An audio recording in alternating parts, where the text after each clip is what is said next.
구글 본사가 한국을 연구하고 있습니다. 아이폰을 만든 애플도 인스타그램을 소유한 메타도 전 세계 빅테크 기업들이 지금 이 순간에도 한국의 그것을 분석하고 있어요. 대체 뭘까요? 반도체? 아닙니다. 5G? 아닙니다. BTS? 절대 아니에요. 바로 한글입니다. 스위스에서 온 천재 언어학자가 2개월간 한국에 머물며 발견한 충격적인 진실. 70대 할머니가 20대보다 빠르게 스마트폰을 쓰는 이유. 한국 아이들의 뇌가 다른 나라 아이들과 다르게 진화하고 있는 이유. AI가 한국어를 배울 때 영어보다 6배 빠른 이유. 모든 답이 한글에 있었습니다. 옥스퍼드 대학교 강연장에서 전 세계 학자들이 경악한 그 발표. 한국인들은 지금 인류 최고의 무기를 쓰고 있습니다. 대체 무슨 일이 일어나고 있는 걸까요? 감동, 눈물, 그리고 믿기 힘든 기적까지. 이곳은 감동 비행기입니다. 구독과 좋아요로 함께 비행해주세요. 그럼 이 놀라운 이야기 지금 출발합니다. 안녕하세요. 저는 스위스 취리히에서 디지털 언어학을 연구하는 마리나 슐츠입니다. 지난 15년간 세계 각국의 언어가 디지털 환경에서 어떻게 작동하는지 분석해왔죠. 그런데 지난달 구글 본사에서 받은 한 통의 보고서가 제 인생을 완전히 바꿔놓았습니다. 보고서 제목은 글로벌 앱 생태계 분석이었어요.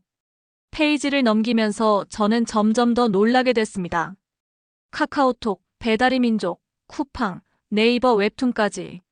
왜 이렇게 많은 앱들이 한국에서 나왔을까요? 더 놀라운 건 이런 앱들이 전 세계로 확산되는 속도였습니다. 처음엔 단순히 기술력의 차이라고 생각했어요. 하지만 데이터를 자세히 분석하니 이상한 패턴이 보였습니다. 한국 사용자들의 앱 사용 패턴이 다른 나라와 확연히 달랐거든요. 텍스트 입력 속도, 정보 처리 능력, 멀티태스킹 효율성 모든 면에서 압도적이었습니다. 동료들에게 물어봤죠. 독일의 한스 교수는 말했어요. 한국은 인터넷 속도가 빨라서 그런 거 아닐까? 미국의 제시카 박사는 다르게 봤습니다. 한국 사람들이 워낙 빨리빨리 문화라서 그런 거야. 하지만 저는 납득할 수 없었어요. 그날 밤 실험실에서 혼자 데이터를 다시 분석했습니다. 한국어로 된 텍스트와 영어, 독일어, 일본어 텍스트의 디지털 처리 패턴을 비교해봤죠. 그 순간 저는 소름이 돋았어요. 한국어의 구조 자체가 디지털 환경에 최적화되어 있었거든요. 음절 하나하나가 독립적인 의미 단위를 가지면서도 동시에 하나의 완결된 블록으로 기능했습니다. 마치 컴퓨터 프로그래밍의 모듈 시스템처럼 말이에요. 이건 단순한 우연이 아니었어요. 다음 날 아침 저는 결심했습니다. 직접 한국에 가서 확인해보자고 말이죠. 동료들은 제 결정을 이해하지 못했어요. 말이나 언어학 연구 때문에 굳이 한국까지 갈 필요가 있어. 하지만 저는 확신했습니다. 이건 제가 지금까지 연구해온 것 중 가장 중요한 발견이 될 거라고요. 서울행 항공편을 예약하면서 저는 가슴이 두근거렸습니다. 과연 제 가설이 맞을까요? 한글이 정말로 디지털 시대를 위해 태어난 문자일까요? 이 질문에 대한 답을 찾기 위해 저는 8,000km 떨어진 서울로 향했습니다. 인천공항에 도착한 순간부터 저는 뭔가 다름을 느꼈습니다. 공항 안내판을 보는데 한글과 영어가 함께 적혀 있었죠. 그런데 한글로 된 부분이 훨씬 간결하고 명확해 보였어요. 같은 정보를 전달하는데 한글은 영어보다 절반도 안 되는 공간을 차지했습니다. 지하철을 타고 시내로 향하면서 저는 주변 사람들을 관찰했어요. 70대로 보이는 할아버지가 스마트폰으로 뭔가를 빠르게 타이핑하고 계셨습니다. 옆자리 고등학생은 양손으로 동시에 여러 개의 앱을 오가며 메시지를 보내고 있었죠. 이런 광경이 전혀 특별해 보이지 않는다는 게 더 놀라웠어요. 서울역에서 내려 카페를 찾았습니다. 주문하려고 줄을 서는데 앞에 있던 20대 여성이 카카오톡으로 친구들과 대화하는 모습을 볼 수 있었어요. 제가 독일어로 10초 걸려 타이핑할 문장을 그분은 3초 만에 끝냈습니다. 처음엔 축약어나 은어를 쓰는 줄 알았는데 자세히 보니 완전한 문장이었어요. 그날 저녁 홍대 근처 치킨집에서 배달 주문하는 과정을 지켜봤습니다. 사장님이 배달 앱에서 주문을 확인하고 직원에게 지시하고 고객과 소통하는 모든 과정이 믿을 수 없을 정도로 빨랐어요. 특히 고객 문의에 답변하는 속도는 정말 경이로웠습니다. 호텔로 돌아와서 저는 오늘 본 것들을 정리해봤어요. 나이, 직업, 교육 수준에 관계없이 모든 한국 사람들이 디지털 소통에서 놀라운 효율성을 보여줬습니다. 이건 단순히 연습이나 습관의 문제가 아니었어요. 다음 날 아침, 저는 서울대학교 언어학과에 전화를 걸었습니다. 갑작스러운 방문이었지만 김 교수님께서 흔쾌히 만나주셨어요. 제 가설을 설명하자 김 교수님은 미소를 지으셨습니다. 그 말이나 교수님, 정확히 보셨네요. 한글의 구조적 특성이 디지털 환경과 완벽하게 맞아떨어집니다. 김 교수님은 연구실로 저를 안내하시며 말씀하셨어요. 한글은 표음 문자이면서 동시에 표의 문자의 장점을 가지고 있습니다. 자음과 모음이 조합되어 하나의 음절을 만드는데 이 음절 하나하나가 독립적인 의미 단위로 기능하죠. 실제로 타자 속도 실험 데이터를 보여주셨습니다. 같은 내용을 영어, 일본어, 중국어, 한글로 입력할 때 한글이 압도적으로 빨랐어요. 더 놀라운 건 정확도였습니다. 한글은 속도뿐만 아니라 오타율도 가장 낮았거든요. 이제 이해가 되시나요? 김 교수님이 물으셨습니다. 한국에서 IT 산업이 발달한 이유, 한국 사람들이 디지털 소통에 능숙한 이유, 모든 게 한글이라는 문자 체계와 연결되어 있어요. 그 순간 저는 깨달았습니다. 제가 찾던 답이 바로 여기 있었다는 것을요. 한글은 단순한 문자가 아니라 디지털 시대를 위해 설계된 것처럼 완벽한 시스템이었습니다. 다음 날, 저는 본격적인 실험을 시작했습니다. 서울대 연구실에서 진행한 실험은 간단했어요. 같은 내용의 텍스트를 영어, 독일어, 일본어, 중국어, 한글로 각각 입력하는 시간과 정확도를 측정하는 것이었죠. 실험 참가자는 각 언어의 원어민 20명씩이었습니다. 텍스트는 일상 대화부터 전문 용어까지 다양한 수준으로 구성했어요. 실험을 시작하기 전까지만 해도 저는 큰 차이가 없을 거라고 생각했습니다. 하지만 결과는 충격적이었어요. 한글 사용자들의 평균 타자 속도는 분당 587타였습니다. 영어가 312타, 독일어가 298타, 일본어가 234타였으니까요. 거의 2배 차이가 났어요. 더 놀라운 건 오타율이었습니다. 한글은 1.2%인데 영어는 4.8%였거든요. 왜 이런 차이가 날까요? 제가 물었더니 김 교수님이 설명해 주셨어요. 한글의 구조를 보세요. 자음과 모음이 모여서 하나의 글자를 만들지만 각각의 자음과 모음은 독립적으로 인식됩니다. 마치 레고 블록처럼 조립되는 거죠. 실제로 뇌파 측정 실험도 해봤습니다. 한글을 읽을 때와 영어를 읽을 때 뇌의 활성화 패턴이 달랐어요. 한글을 읽을 때는 좌뇌와 우뇌가 동시에 활성화됐지만 영어는 주로 좌뇌만 활성화됐습니다. 이게 바로 한글의 특별함입니다. 김 교수님이 말씀하셨어요. 한글은 논리적 사고와 직관적 사고를 동시에 자극해요. 그래서 정보 처리 속도가 빠를 수밖에 없죠. 저는 더 깊이 파고들었습니다. 한글의 창제 원리를 공부해보니 정말 놀라웠어요. 세종대왕이 만들 때부터 쉽고 빠르게 배울 수 있는 문자를 목표로 했다는 거예요. 발음기관의 모양을 본떠서 자음을 만들고 천지인 사상을 바탕으로 모음을 만들었다고 하더라고요. 15세기에 만들어진 문자가 21세기 디지털 시대에 가장 적합하다니 이게 우연일까요? 저는 혼잣말로 중얼거렸어요. 그때 연구실 조교가 흥미로운 자료를 보여줬습니다. 교수님, 이걸 보세요. 스마트폰 자판에서의 입력 효율성 비교예요. 한글 자판은 26개 키로 모든 한글을 입력할 수 있지만 영어는 26개, 일본어는 50개 이상의 키가 필요했어요. 더욱 놀라운 건 예측 변환의 정확도였습니다. 한글은 두세 글자만 입력해도 원하는 단어가 나오는 경우가 많았어요. 이는 한글의 조합 원리 때문이었습니다. 자음과 모음의 조합이 제한적이라서 예측이 쉬웠거든요. 이제 왜 한국에서 IT 혁신이 일어나는지 알겠어요. 저는 확신에 찬 목소리로 말했습니다. 한글 자체가 디지털 혁신의 엔진 역할을 하고 있었네요. 그날 밤 호텔에서 저는 지금까지의 발견들을 정리했어요. 한글은 단순히 문자가 아니라 디지털 시대에 최적화된 인터페이스였습니다. 이 발견이 언어학계에 미칠 파장을 생각하니 가슴이 뛰었어요. 다음 주 저는 카카오 본사를 방문했습니다.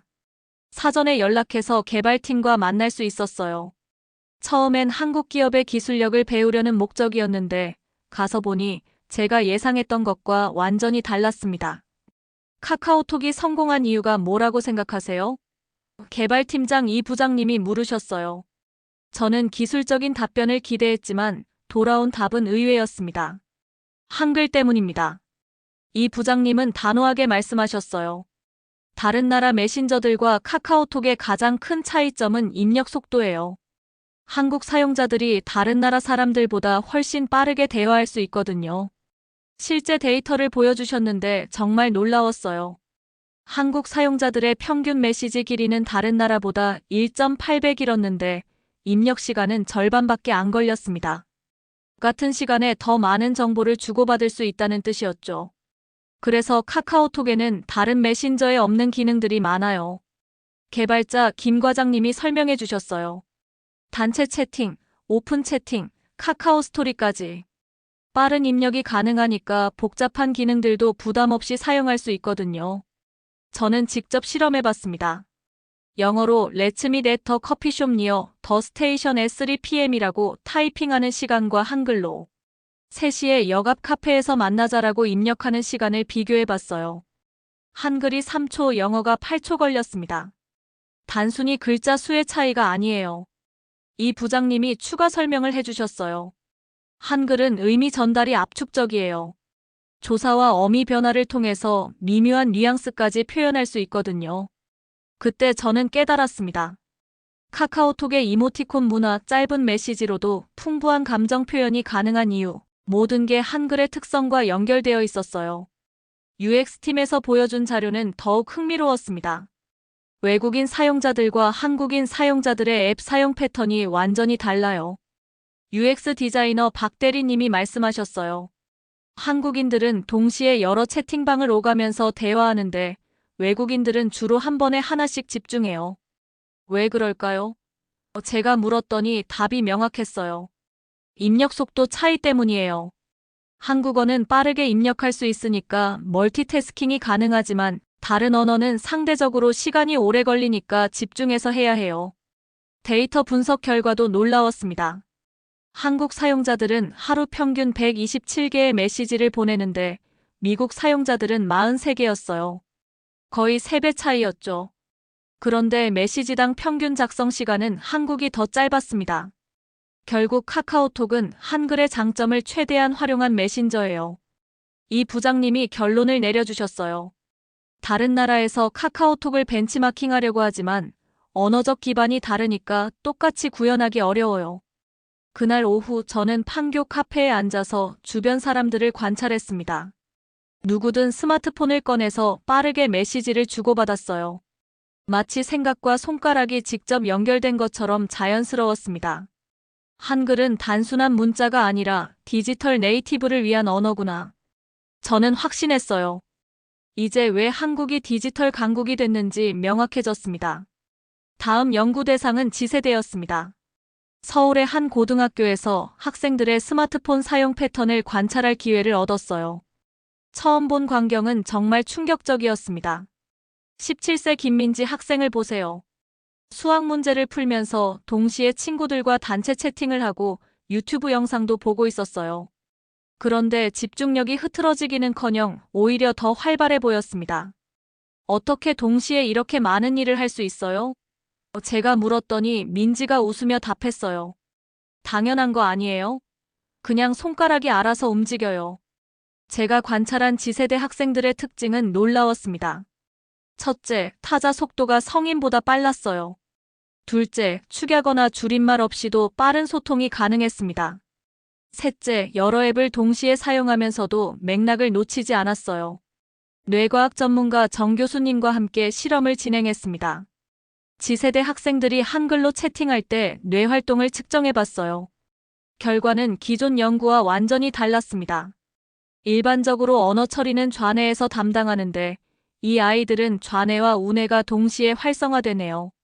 정 교수님이 놀라워하셨어요. 마치 언어가 아니라 이미지를 처리하는 것 같아요. 더 자세히 분석해보니 이유를 알 수 있었습니다. 지세대들은 한글을 음성 언어로 변환하지 않고 바로 의미로 인식했어요. 안녕하세요라는 글자를 보면 소리로 읽지 않고 인사하는 행위 자체로 받아들였습니다. 이게 바로 디지털 네이티브의 특징이에요. 정 교수님이 설명해 주셨어요. 한글의 표의문자적 특성이 지세대의 뇌 발달과 만나면서 새로운 형태의 언어 인식이 나타나고 있어요. AI 연구진과도 협업했습니다. 한글로 훈련된 AI와 영어로 훈련된 AI의 학습 효율을 비교해 봤어요. 놀랍게도 한글 AI가 더 빠르게 학습했습니다. 한글의 규칙성 때문이에요. AI 연구원 최 박사님이 설명했어요. 자음과 모음의 조합 규칙이 명확해서 AI가 패턴을 파악하기 쉬워요. 영어는 불규칙한 부분이 많아서 학습에 시간이 오래 걸리죠. 실제로 GPT 모델을 한글로 파인튜닝했을 때 영어보다 30% 적은 데이터로도 같은 성능을 낼 수 있었어요. 이는 한글의 효율성을 증명하는 중요한 데이터였습니다. 지세대 학생들과 인터뷰하면서 더욱 놀라운 사실을 발견했어요. 이들은 한글을 단순한 소통 도구가 아니라 사고의 도구로 사용하고 있었습니다. 저희는 생각할 때도 한글로 해요. 고3 이준호 학생이 말했어요. 영어로 생각하면 답답해요.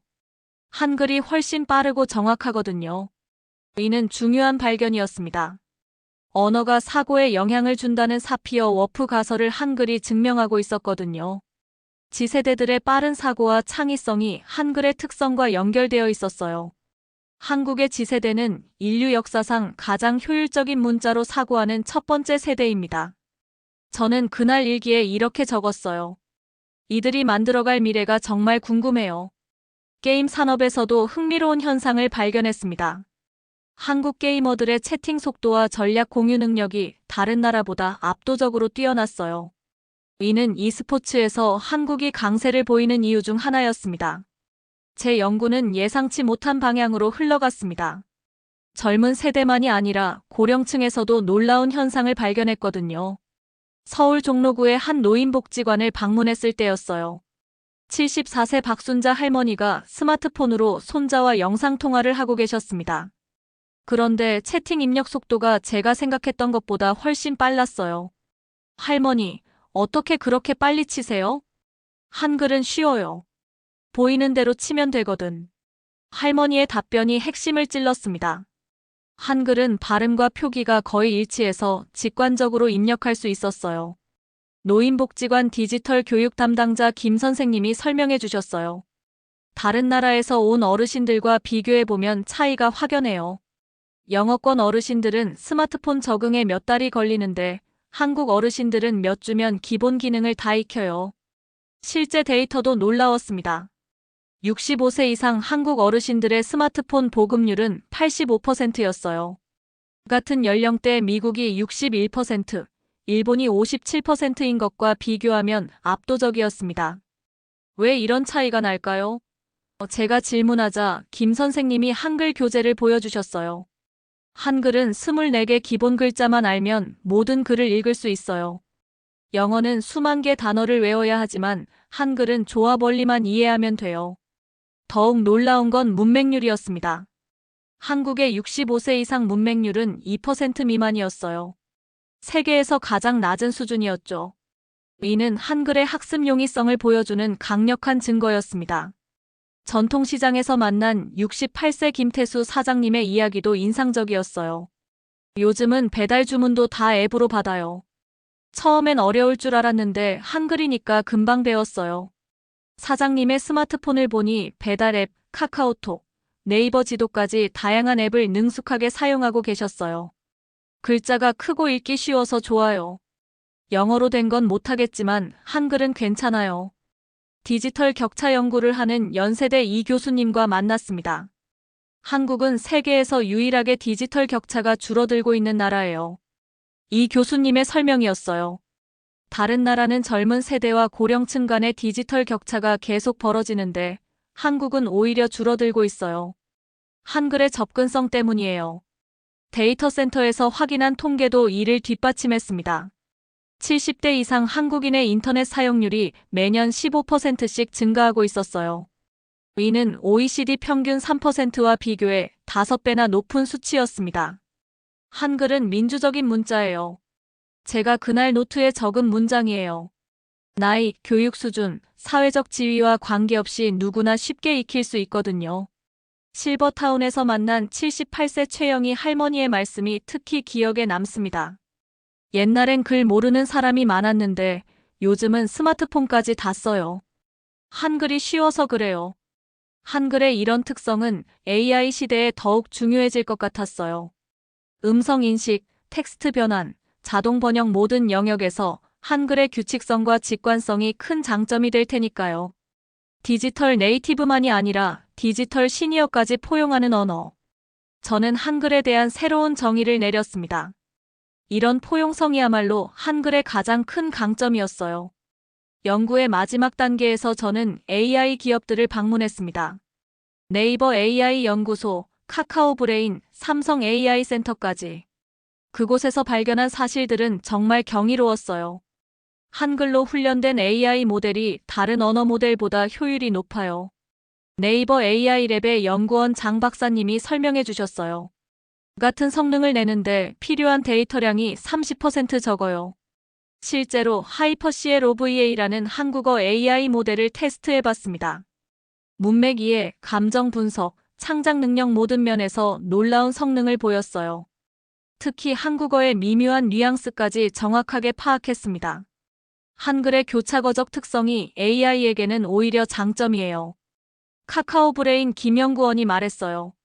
어미 변화를 통해 화자의 의도, 감정, 상황을 명확하게 표현할 수 있거든요.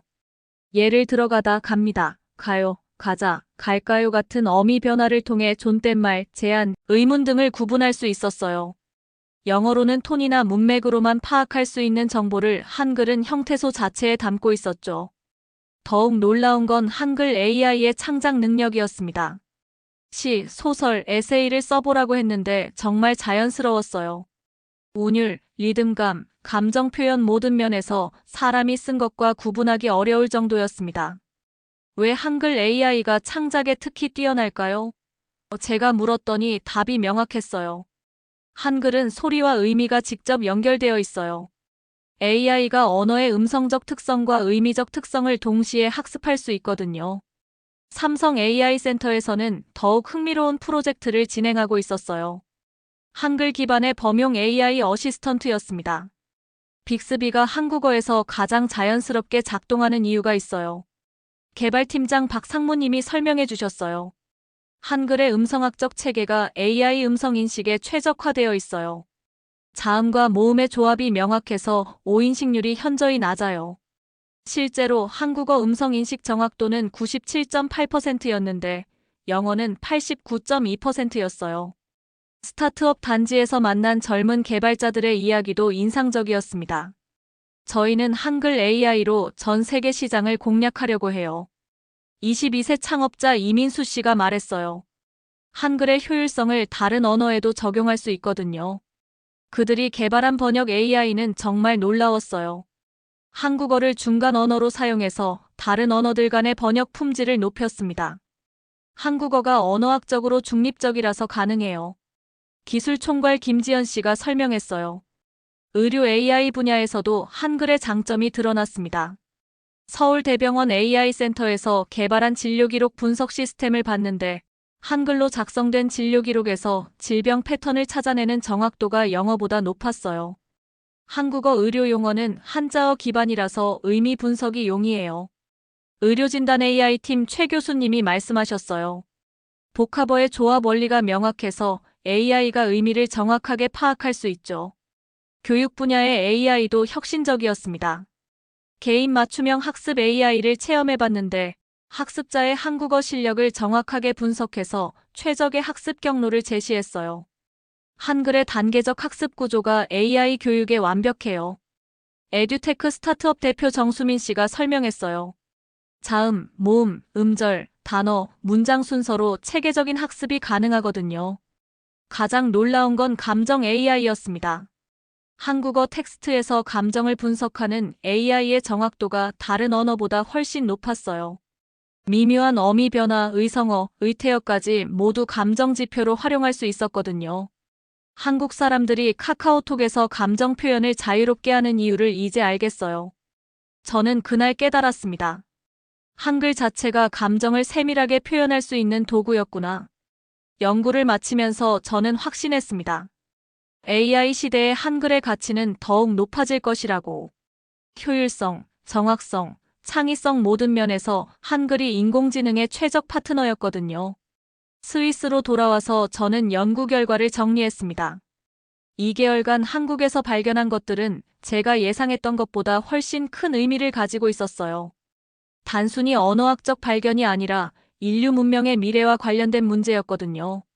옥스퍼드 국제언어학 포럼에서 발표할 기회를 얻었습니다. 전 세계 언어학자들이 모이는 자리였어요. 제 발표 제목은 디지털 시대의 최적 언어 한글이 보여주는 미래였습니다. 여러분, 인류는 지금 언어혁명의 시대에 살고 있습니다. 저는 발표를 이렇게 시작했어요. 디지털 네이티브 세대가 등장하면서 언어의 역할이 근본적으로 바뀌고 있거든요. 첫 번째 슬라이드에서 한국의 디지털 지표들을 보여줬습니다. 세계 최고의 인터넷 속도, 스마트폰 보급률, 앱 사용률. 하지만 이런 수치들 뒤에 숨어있는 진짜 이유를 설명했어요. 이 모든 것의 근본 원인은 한글입니다. 청중들이 놀라는 표정을 지었어요. 언어가 기술 발전에 영향을 준다는 건 언어학계에서도 새로운 관점이었거든요. 타자 속도 비교 실험 결과를 발표했을 때 장내가 술렁였습니다. 한글 사용자가 영어 사용자보다 평균 1.9배 빠르게 입력할 수 있다는 걸 확인했습니다. 독일의 하인츠 교수가 손을 들고 질문했어요. 정말로 문자 체계 차이 때문일까요? 문화적 요인은 고려하지 않으셨나요? 저는 준비한 답변을 했어요. 같은 내용을 다양한 언어로 번역해서 각 언어 원어민들에게 테스트한 결과예요. 문화적 변수는 통제했습니다. AI 학습 효율성 데이터를 보여줄 때는 더욱 큰 반응이 나왔어요. 한글로 훈련된 AI 모델이 영어 모델보다 30% 적은 데이터로 같은 성능을 낸다는 겁니다. MIT의 존 교수가 깜짝 놀라는 표정이었어요. 이는 단순한 효율성 문제가 아닙니다. 저는 강조했어요. AI 시대의 언어의 구조적 특성이 기술 발전의 속도를 결정할 수 있다는 의미거든요. 가장 인상적인 반응은 고령층 디지털 적응력 데이터를 발표할 때였어요. 한국의 70대 스마트폰 사용률이 85%라고요? 영국의 메리 교수가 믿기 어렵다는 표정이었어요. 네, 맞습니다. 한글의 학습 용이성 때문에 디지털 격차가 줄어들고 있어요. 저는 김순자 할머니가 스마트폰으로 손자와 영상통화하는 영상을 보여줬습니다. 청중들이 탄성을 내질렀어요. 질의응답 시간에 프랑스의 피에르 교수가 핵심을 찔렀습니다. 그렇다면 다른 언어들은 어떻게 해야 할까요? 한글의 장점을 배울 수 있을까요? 좋은 질문이에요. 저는 신중하게 답했어요.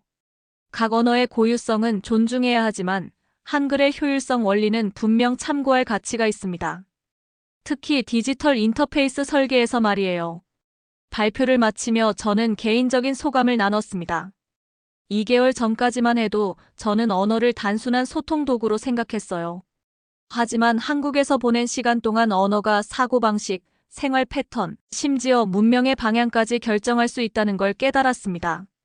한글은 15세기에 만들어졌지만 21세기에 가장 적합한 문자예요. 이는 우연이 아니라 과학적 설계의 결과입니다. 제 목소리에는 확신이 가득했어요. 발표가 끝나고 많은 학자들이 저에게 다가왔습니다. 정말 놀라운 연구네요. 논문으로 발표할 예정인가요? 한국 정부와 협력할 계획이 있나요? 후속 연구는 어떻게 진행하실 건가요? 그날 밤 호텔에서 저는 논문의 결론을 적었습니다. 인류는 디지털 문명의 전환점에 서 있다. 이 시대에 한글이 제시하는 언어학적 혁신은 단순한 문자 개혁을 넘어 문명사적 의미를 갖는다. 전 세계는 이제 한글에서 미래를 배워야 할 때다. 6개월 후 제 논문은 네이처지에 게재됐습니다. 제목은 한글 디지털 시대를 위한 가장 최적화된 문자 체계였어요. 전 세계 언어학계가 주목했고 한국 연구에 대한 관심이 폭발적으로 증가했습니다. 지금도 저는 한국과 협력 연구를 이어가고 있어요. 한글의 미래 가능성은 아직 다 탐구되지 않았거든요. 분명한 건 한 가지예요. 한글이야말로 디지털 시대 인류가 가진 가장 소중한 자산이라는 것입니다. 오늘도 제 이야기에 귀 기울여 주셔서 고맙습니다. 여러분의 따뜻한 마음이 저희 영상의 가장 큰 힘입니다. 건강하시고 늘 평안하시길 바랍니다.